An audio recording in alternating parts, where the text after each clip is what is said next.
એક જાપાની સંકલ્પના છે કે જાપાન નામના રાષ્ટ્રે આ વિચાર સૌથી પહેલો મૂક્યો, પણ આપણે ત્યાં મારા વખતમાં એટલે મારા દાદી પરદાદી એ બધા અમુક અંશે 5Sનો ઉપયોગ કરતા હતા એવું મને અહેસાસ થાય છે કે એમની જે શિસ્ત હતી, એમના જે નિયમો હતા, એ બધા નિયમોનો 5S સાથે બહુ પાસેનો સંબંધ છે એવું મને અહેસાસ થાય છે. એટલે આ સંકલ્પના દરેક સ્થળની સ્વચ્છતા અને સુવ્યવસ્થિતતા માટે આદર્શ છે.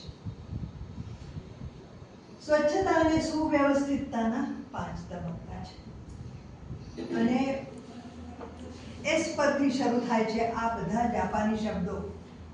એનું અંગ્રેજી, એનું ગુજરાતી આપણે જોઈશું. તો પહેલો તબક્કો છે એને કહે છે સિએરી. સિએરીનો અર્થ છે, સિએરી આ શબ્દ જેપનીઝ શબ્દ છે અને એનું અંગ્રેજી છે સોર્ટિંગ, એનું ગુજરાતી છે વર્ગીકરણ કરવું કે છૂટું પાડવું. બરાબર. હવે આ સિએરી આપણને શું કામ જરૂરી છે? કારણ કે આપણને બધાને આપણા ડ્રોવરોમાં, આપણા કબાટોમાં, રેક્સમાં, ઠેક ઠેકાણે જાત જાતની વસ્તુઓ એટલી બધી આપણે ભેગી કર કરીએ છીએ અને એક સ્ટેજ એવી આવે છે કે હવે આગળનું કંઈ મૂકવાની જગ્યા નથી. અને એવું જ્યારે થાય છે ત્યારે ઘણી બધી વસ્તુઓ સાથે આપણા સેન્ટિમેન્ટ્સ અટેચ્ડ, અને એના કારણે પણ આપણને અરે આ તો મમ્મી આપ્યું, આ કંઈ ફેંકી દેવાય. એટલે આવી રીતે પણ આપણે એમાં એની સાથે જોડાયેલા રહીએ છીએ. તો 5Sમાં સિએરી એમ કહે છે કે આપણામાંના દરેકે પોતાની, એટલે પહેલાં તો આખું ઘર છે એ આખા ઘરના આપણે વિભાગ કરો. એટલે માનો કે ઘરમાં 5 માણસો છે અને 3 બેડરૂમ હાઉસ છે. તો 3 બેડરૂમ હાઉસ એટલે 5 રૂમ થઈ છે. દરેકને એક એક રૂમ આપી અને એક એક રૂમનો એ માલિક છે. એણે પોતપોતાની રૂમમાં, દરેકે પોતપોતાની રૂમમાં 5S કરવાનું. એડવાન્ટેજ શું છે? ઘરની ગૃહિણીને એકલીને આ બધું ના કરવું પડે. કે વર્ષોથી ઘર, અને એ 38મા સંમેલનમાં 2 વર્લ્ડ રેકોર્ડ થયા. એક વર્લ્ડ રેકોર્ડ એ કે મેક્સિમમ ફેકલ્ટી ડેઝ આખી દુનિયામાં કરનારી સંસ્થા તરીકે QCFIને રેકગ્નિશન મળ્યું. અને બીજું કે QCFIના સંમેલનમાં હાઈએસ્ટ નંબર ઓફ પાર્ટિસિપન્ટ્સ. તો અમારા લોકો એમને કહ્યું કે ભાઈ અમારા સંમેલનમાં 10-12 હજાર લોકો હોય છે, એટલે અમેરિકાથી એક વ્યક્તિ સ્પેશિયલી ચેક કરવા આવ્યા કે આ જે કહેવાય છે એ ખરું છે કે નહીં. અને એ વ્યક્તિ આવીને બધા રજિસ્ટ્રેશનના આંકડા જોયા અને અમને ખબર પડી કે 12,213 કે એવા કંઈક સમથિંગ એટલા બધા ડેલિગેટ્સ એ સંમેલનમાં હતા.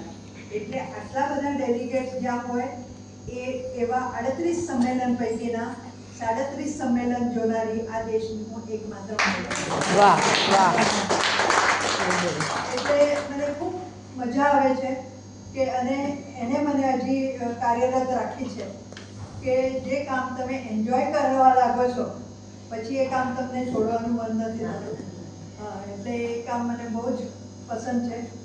અમારા ટ્રેનિંગ પ્રોગ્રામ્સ વધારે કરીને ઇન્ડસ્ટ્રીઝમાં થાય. શા માટે? કારણ કે ઇન્ડસ્ટ્રીમાં પ્રોડક્શન, ક્વોલિટી, આ બધી વસ્તુઓ બહુ અગત્યની હોય છે. એટલે ત્યાં અમે ટોપ મેનેજમેન્ટ માટે, મિડલ મેનેજમેન્ટ માટે, ગ્રાસરૂટ લેવલ માટે, કામદારો માટે એવા બધા પ્રોગ્રામો કરીએ. એકલા પ્રોગ્રામો કરીને છોડી ના દઈએ. પ્રોગ્રામ કર્યા પછી અમને ઇમ્પ્લિમેન્ટ કરીને શું મેળવ્યું એની તપાસ કરીએ, એનું મૂલ્યાંકન કરીએ, એ લોકોને એવોર્ડ આપીએ અને દર વર્ષે એક વાર્ષિક સંમેલન કરતા હોઈએ છીએ. એટલે અમારું અંકલેશ્વરમાં સંમેલન થાય. હું અંકલેશ્વરમાં છું અને હું વડોદરામાં રહીને અંકલેશ્વરની સંસ્થા ચલાવી શકું કે નહીં એનો અભ્યાસ કરી રહી છું. આપણે નોર્મલી એવું માનતા હોઈએ છીએ કે ભાઈ અહીંયા રહીને ત્યાંની સંસ્થા કેવી રીતે ચલાવાય. પણ આજકાલ કમ્પ્યુટર્સે ઘણું બધું કામ સહેલું કરી નાખ્યું છે, એટલે અહીંયા હું મારો પરિચય પૂરો કરું છું. જરૂર છે? બધાને સંભળાય છે ને? એકદમ સંભળાશે. પાક્કું. પણ હું નાગરાણી નથી. અચ્છા, કોણ બોલું? શી ઇઝ મહારાષ્ટ્રીયન. એ જોઈને પહેલા હું તમને સારું અને હું એવું માનું છું કે અહીંયા લીડરશિપ Yes. That matters.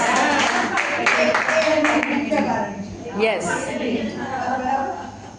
હવે હું મારો ટૂંકો પરિચય આપું અને ખાસ કરીને આ એ કામ છે કે ક્યારેક મેં એવું કહેલું કે આ મારું કામ નથી. એટલે મૂળ આ સંસ્થા વડોદરાની શાખા 24મી નવેમ્બર 1983માં શરૂ થઈ અને હું એની ફાઉન્ડર મેમ્બર છું આજે પણ.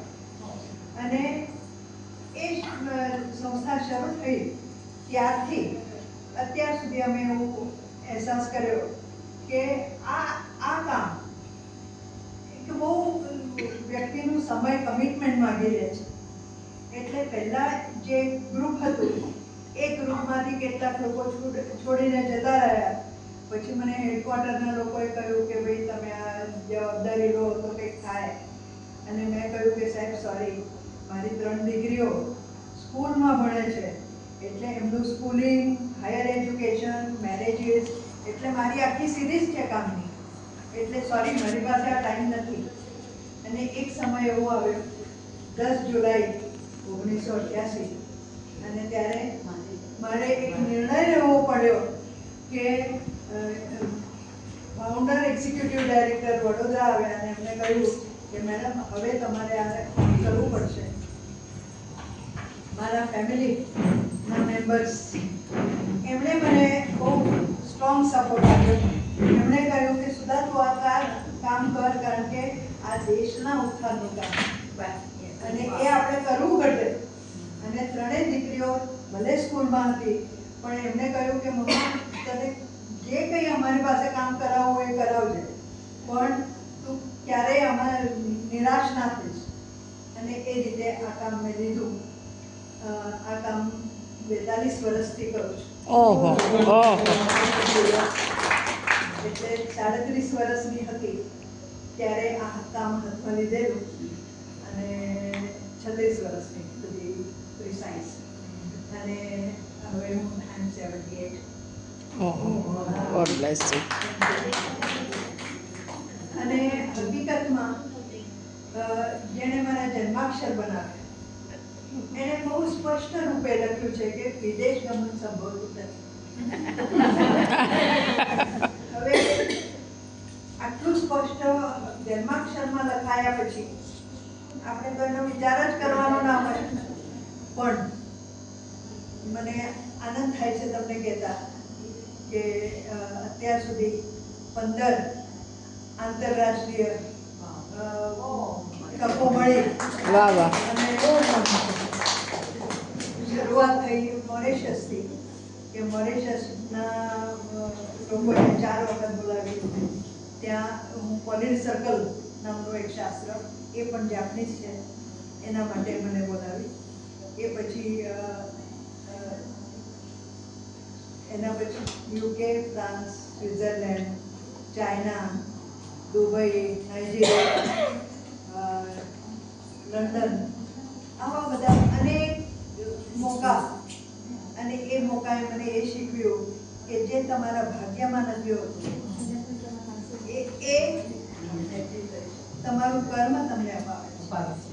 અહીંયા ઉતારવા. એટલે કર્મ પ્રત્યે મારી નિષ્ઠા પહેલાથી જ સારી હતી.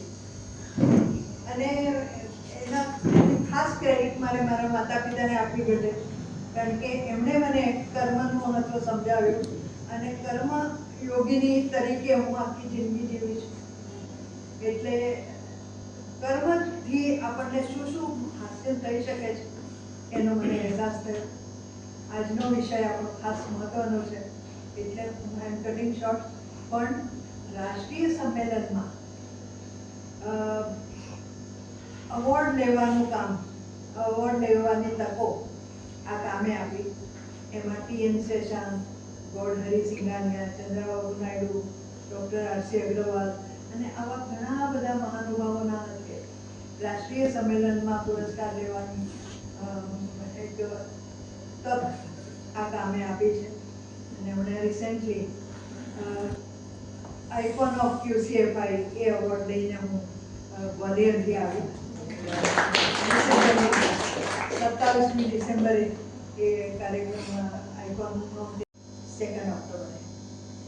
અને ત્યારથી આપણે અત્યાર સુધી જોતા આવ્યા કે 14 થી 25 એટલે 11 વર્ષ થશે આ વર્ષે 2 ઓક્ટોબરે. અને 11 વર્ષમાં આપણે ભારતને સ્વચ્છ નથી કરી શકીએ. શા માટે? કારણ કે આપણે આ દેશના 142 કરોડ લોકોએ આ વિષય વિશે એમને કંઈ ખબર જ નથી. એટલે આ વિષય જો મોટા પાયે લોકો આગળ મુકાય તો એના પરિણામો ઘણા સારા થઈ શકે. હવે આજનો આપણો વિષય તો ખાલી ઘર પૂરતો છે. એટલે 5S એ વર્કપ્લેસ મેનેજમેન્ટનો કોન્સેપ્ટ, એવી રીતે એની ઓળખ છે.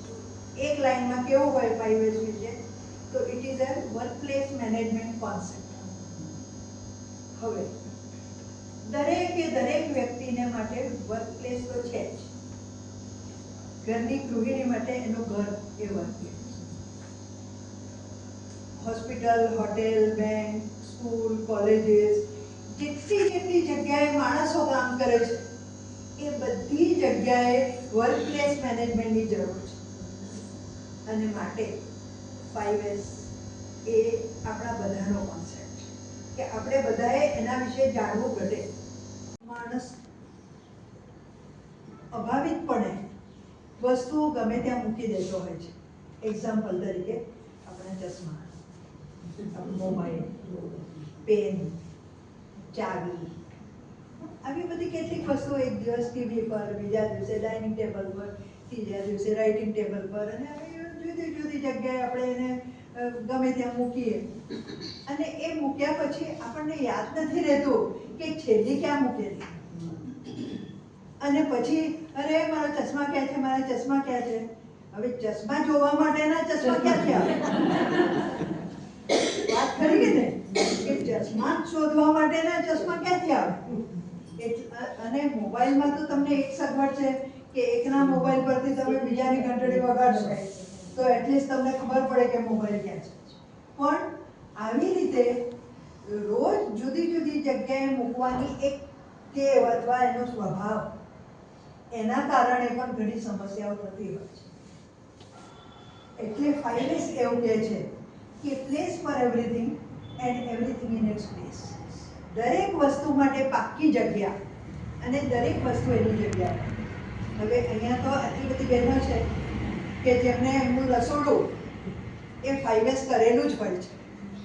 કે 5Sમાં રસોડું શી રીતે કરાય એ આપણે પછી જોઈશું. પણ મુદ્દાની વાત શું કે આપણા રસોડામાં આપણે ગોઠવણ જ બધી એવી કરી છે કે જ્યારે આપણે રસોઈ કરવાની હોય બધી વસ્તુ ક્યાં છે આપણને ફટાફટ બધું મળી જાય. એના માટે જરૂર છે. બધાને સંભળાય છે ને?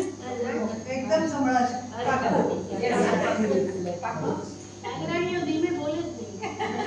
પણ હું આગળ આવી નથી. અચ્છા, કોણ બોલ્યું? She is Maharashtrian. અને સૌથી પહેલો હવે સખીઓ છે. હવે આપણે માટેના નવા પ્રોજેક્ટ્સ શોધવામાં પણ ઘણી બધી મદદ કરશે. અને સૌથી મોટો પ્રોજેક્ટ એ નવરાત્રનો આપણને આપવાના છે. અને એમાં આપણને શું નવું આપે છે એ આપણે જોવાનું.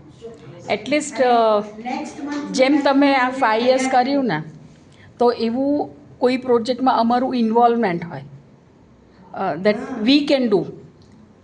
હું એ જ કહું છું એના માટે જ બધી મહિલાઓએ પોતપોતાના ઘરમાં 5S કરવા. એ તો બરાબર, પણ કલેક્ટિવલી કોઈ એવો પ્રોજેક્ટ ડેવલપ કરીએ કે જેમાં બધાનું કોન્ટ્રીબ્યુશન હોય. રાખી શકાય ને. રાઈટ. આટલી બધી લેડીઝ પોતપોતાના ઘરમાં 5S કરશે અને પછી આપણે એનું કોમ્પિટિશન રાખી શકાય. Yes. બધાએ આવા પ્રેઝન્ટેશનો બનાવવાના. સી તમને ખૂબ મજા આવશે આ બધું કરવામાં. આવતા મહિનાનો એક પ્રોજેક્ટ આપી રહ્યા છે બાઓબાબ ટ્રીનું વિઝિટ કયું? એપ્રિલ મહિનામાં. બાઓબાબ. અને એને માટે આપણે વહેલી સવારે જવાનું છે 7:30. બાઓબાબ ટ્રી એનું લોકેશન આપશે ગણપતપુરામાં છે. એટલે એ આપણે પ્રોજેક્ટ નક્કી છે એને માટેની ડેટ આપણે નક્કી કરીશું એની સાથે. એટલે બાઓબાબ ટ્રીનું વિઝિટ છે આપણે. એક ટ્રી છે. ટ્રી છે. કે બાઓબાબ એ ટ્રીનું જે થડ છે એ 16 જણા એકબીજાનો હાથ પકડીને આમ એ કરે એટલું મોટું થડ છે. એટલે અને આઈ થિંક ગણપતિ શેપમાં છે. બીજું કે એ ઝાડના પિકનિક અને થડની અંદર પાણી હોય છે ખૂબ, એટલે લાખો લીટર પાણી, એટલું બધું પાણી એટલે તમે એને જરાક કોતરો એટલે તમને ગ્રીન દેખાય. અને એના થડમાંથી કરન્સી નોટ્સ બને છે. ઓહ, કરન્સી નોટ્સ બને છે. અને ક્યાંક દેશનું નામ હું ભૂલી ગઈ છું, પણ એ દેશે એ બાઓબાબના થડમાં આખો એક એ બનાવ્યો છે રેસ્ટોરન્ટ. બહુ સુંદર. એટલે એ બધા ફોટા વોટા બધું બતાવશે ત્યારે તમને, અને ગમે એવી જગ્યાએ. ગણપતપુરાની બધું બોમ્બ પાર્ટી થાય છે એ જ ને. ગણેશ્વર જતા એ જ છે વધારે.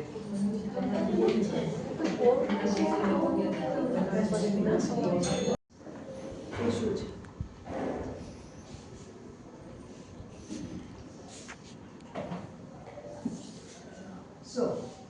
આ એક જાપાની સંકલ્પના છે કે જાપાન નામના રાષ્ટ્રે આ વિચાર સૌથી પહેલો મૂક્યો. પણ આપણે ત્યાં મારા વખતમાં એટલે મારા દાદી પરદાદી એ બધા અમુક અંશે 5S નો ઉપયોગ કરતા હતા એવું મને અહેસાસ થાય છે. કે એમની જે શિસ્ત હતી, એમના જે નિયમો હતા, એ બધા નિયમોનો 5S સાથે બહુ પાસેનો સંબંધ છે એવું મને અહેસાસ થાય છે. એટલે આ સંકલ્પના દરેક સ્થળની સ્વચ્છતા અને સુવ્યવસ્થિતતા માટે આદર્શ છે. સ્વચ્છતા અને સુવ્યવસ્થિતતાના 5 તબક્કા છે અને એસ પરથી શરૂ થાય છે આ બધા જાપાની શબ્દો. એનું અંગ્રેજી, એનું ગુજરાતી આપણે જોઈશું. તો પહેલો તબક્કો છે એને કહે છે સિયરી. સિયરીનો અર્થ છે, સિયરી આ શબ્દ જેપનીઝ શબ્દ છે અને એનું અંગ્રેજી છે સોર્ટિંગ, એનું ગુજરાતી છે વર્ગીકરણ કરવું કે છૂટું પાડવું. બરાબર. હવે આ સિયરી આપણને શું કામ જરૂરી છે? કારણ કે આપણને બધાને આપણા ડ્રોવરોમાં, આપણા કબાટોમાં, રેક્સમાં, ઠેક ઠેકાણે જાત જાતની વસ્તુઓ એટલી બધી આપણે ભેગી કર કરીએ છીએ અને એક સ્ટેજ એવી આવે છે કે હવે આગળનું કંઈ મૂકવાની જગ્યા નથી. અને એવું જ્યારે થાય છે ત્યારે ઘણી બધી વસ્તુઓ સાથે આપણા સેન્ટિમેન્ટ્સ અટેચ્ડ, અને એના કારણે પણ આપણને અરે આ તો મમ્મી આપ્યું, આ કંઈ ફેંકી દેવાય. એટલે આવી રીતે પણ આપણે એમાં એની સાથે જોડાયેલા રહીએ છીએ. તો 5Sમાં સિયરી એમ કહે છે કે આપણામાંના દરેકે પોતાની, એટલે પહેલાં તો આખું ઘર છે એ આખા ઘરના આપણે વિભાગ કરો. એટલે માનો કે ઘરમાં 5 માણસો છે અને 3 બેડરૂમ હાઉસ છે. તો 3 બેડરૂમ હાઉસ એટલે 5 રૂમ થઈ છે. દરેકને એક એક રૂમ આપી અને એક એક રૂમનો એ માલિક છે. એણે પોતપોતાની રૂમમાં, દરેકે પોતપોતાની રૂમમાં 5S કરવા. એડવાન્ટેજ શું છે? ઘરની ગૃહિણીને એકલીને આ બધું ના કરવું પડે. કે વર્ષોથી ઘર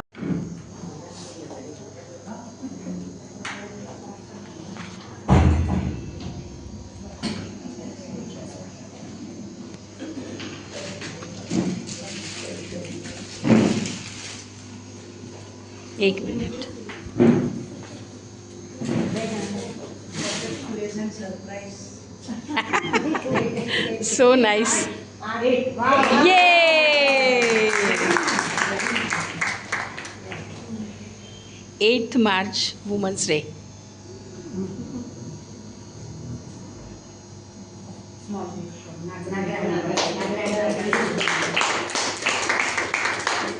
એક